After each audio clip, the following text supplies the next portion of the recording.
Okay, so ito na oh. Ito yung blower mga boss oh.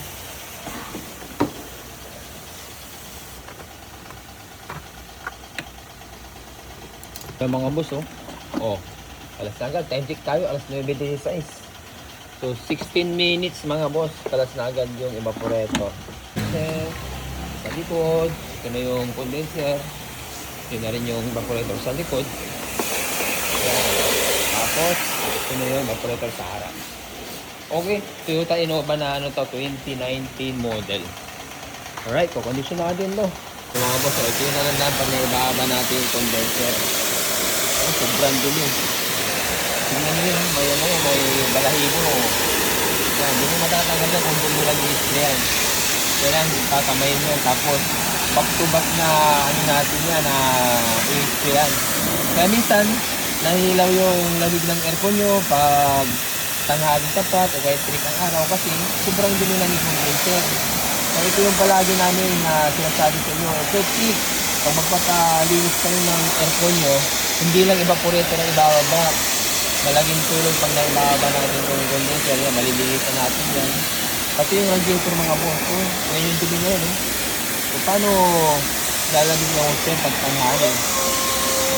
Kaya pag ganun na mangyari sa inyo, nahilaw ang lamig yun sa tanghali o kahit ng araw, malamig lang pag umaga o kaya gabi. Yan, magpa-general na kayo mga kababayan. Yan, bukod sa malilinisan natin yung, ano, yung condenser, kasi yung radiator ito. Boss, nakita mo, dumi agad oh. Dumi. Oh, tinay. Itong radiator, i-spray na rin natin to.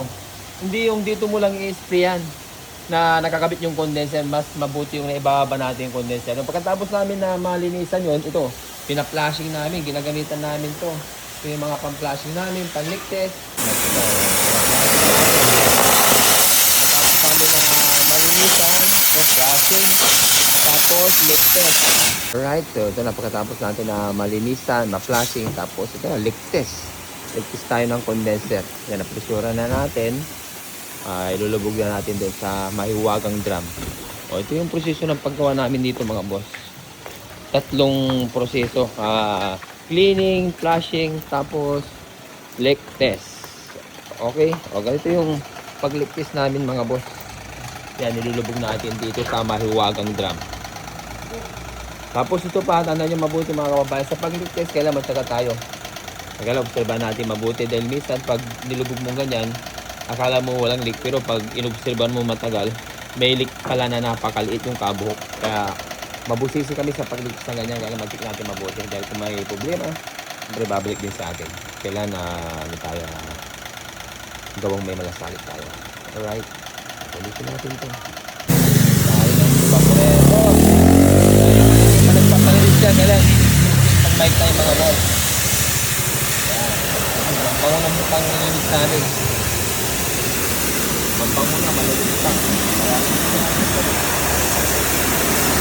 Tapos natin ng linisan, flashing, tapos ililigtin. Okay na yan, kahit walang tagit yan. No issue yan.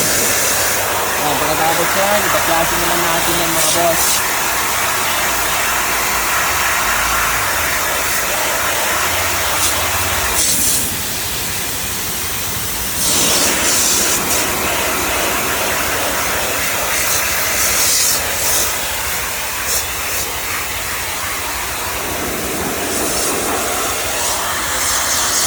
Flashing natin na ito, nitrogen. Sa mga boss, so yan natanggal na yung condenser yan. Ini-spray na rin namin yung radiator. Ito yung kagandahan pag naibaba natin yung condenser mga boss. Para malinisan natin mabuti yung radiator. Radiator na yan Alright. Tapos flashing ganun, malamit ganun.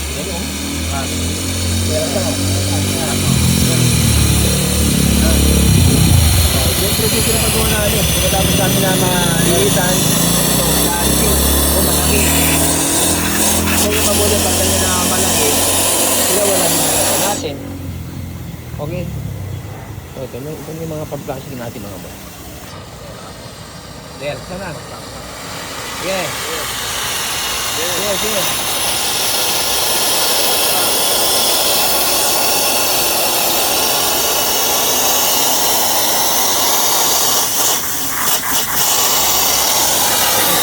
Alright. Ito yung mga pang-flashing natin dito mga boss. Kailangan ma-flashing natin mabuti dahil pag hindi natin ma-flashing yung langista yun yung magpapahilaw ng lamig mga kababayan. Kaya ito, yun, pagkatapos natin na ma-flashing, tapos i-relic test natin para sure po yung gawa natin.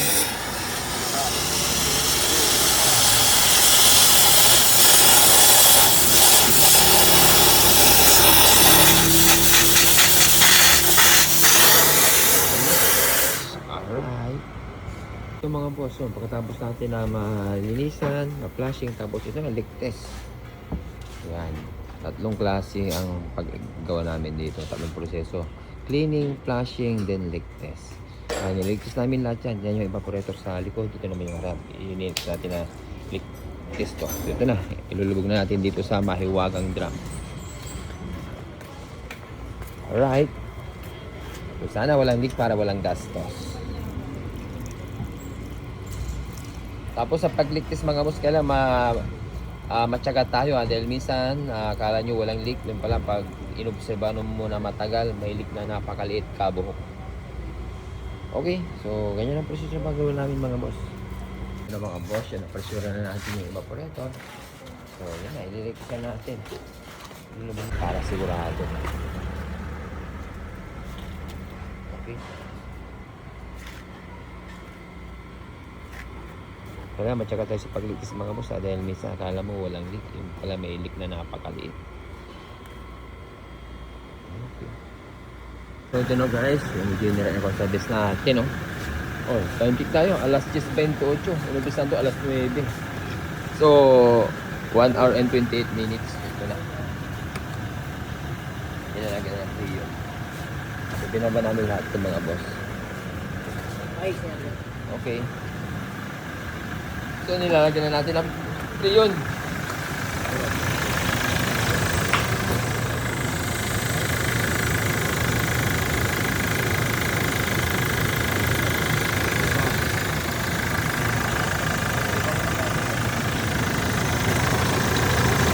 Ayun o.